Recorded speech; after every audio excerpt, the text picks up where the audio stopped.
তো হ্যালো বন্ধুরা, দেখো খেতে বসে পড়েছি।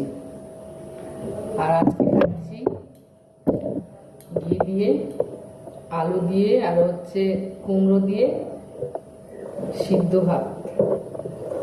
তো আর এই যে দেখো, এটা বোম্বাই লঙ্কা বলেই দিলাম। তো বোম্বাই লঙ্কা তোমরা যদি কেউ আগে খেয়ে থাকো একটু কমেন্ট করে বলো যে কেমন ঝাল এটা। আমাদের বাড়িতে হয়েছে, একটাই লঙ্কা হয়েছে, অর্ধেক মাকে দিয়ে এসছি আর অর্ধেক আমি নিয়ে এসছি। প্রচন্ড ঝাল এই লঙ্কাটা, বাবা পুরোটা খেতে পারবো কিনা জানি না। তো আজকে মনসা পুজো, ওই জন্য সেদ্ধ ভাত খাচ্ছি আমি, নিরামিষ, গরম গরম ভাবলাম করে দিই।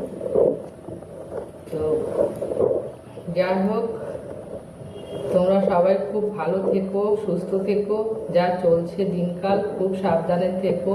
টাটা সবাইকে।